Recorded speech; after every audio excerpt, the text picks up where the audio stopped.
But you were sharing a analogy about Cinderella and the glass slipper and kind of correlating that to waiting and watching. So I'd love for you to kind of talk about that and share that again if you would.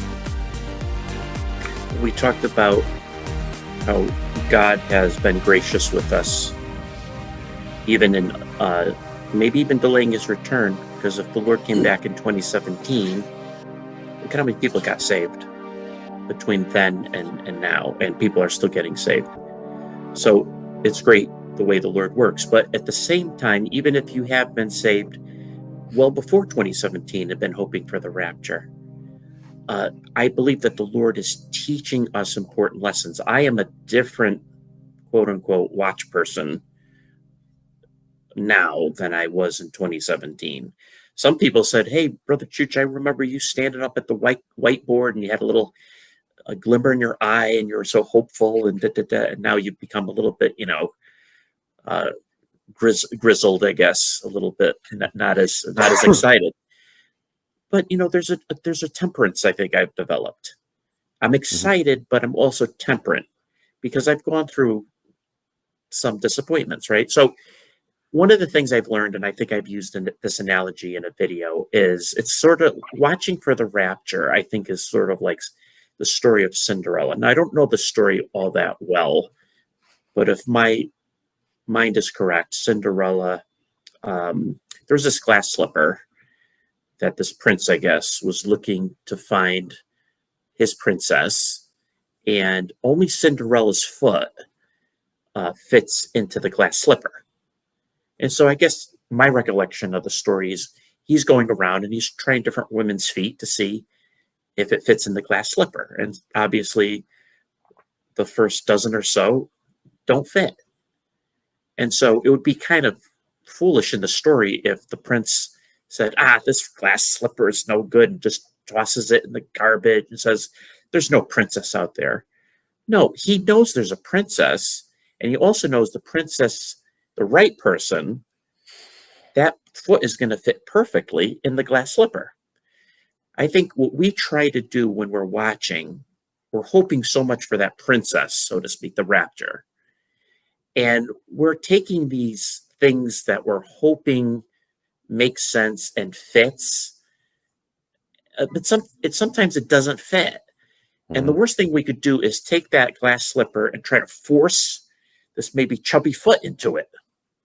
And if it doesn't fit, you must have quit, right? I mean, you just go to the next foot and you keep trying, because when the rapture happens, whatever divine date and appointment the Lord has, it is going to be perfect. We might not know it at the time, but maybe on our way up, or when we might inquire up in heaven, we'll see, oh yeah, Lord, it's perfect.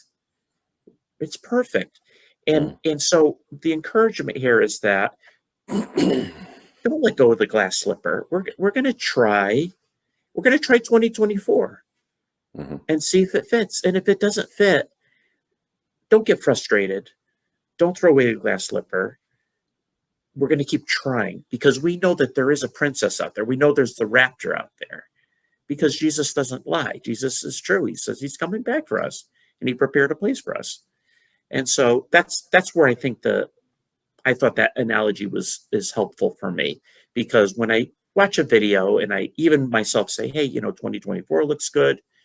I don't want to be like maybe 2017 and try to make it fit because I want it to fit. We gently try and say, hey, you know what? What if this is the year? And I think that's such a good analogy for many reasons. I mean, one part of it, that action of just checking, does this fit? That's what we're doing every year here. We're looking at all these things, and then we're taking the Bible and saying, okay, do these things fit the Bible? And we're not making predictions. We're not saying, thus saith the Lord. We're just looking and thinking out loud together and saying, hey, look at this, and look at this thing, and look at this thing. Let's see if it fits. So we're checking. And then you know what? 2023 has come and gone, and we know now didn't fit. And we don't quit. I mean, think about what was it that kept that prince going? Why did he keep trying? After 10 girls and after 20 girls, because of hope. He was hoping and determined to patiently continue in that hope until he found the princess, the Cinderella. That's what we're doing, family. We're patiently continuing in hope. And that's why I just say over and over and over again, do not place your faith and your hope in a date. That's like walking up to the first, girl with the slipper and saying, it's all or nothing here. And if this isn't it, I'm giving up. You don't do that. You don't place your faith and your hope in a date. We place our faith and our hope in Jesus Christ, because he is 100% for sure coming. And his word is for sure truth. And we know, according to his word, we're close. So we continue in hope and in patience.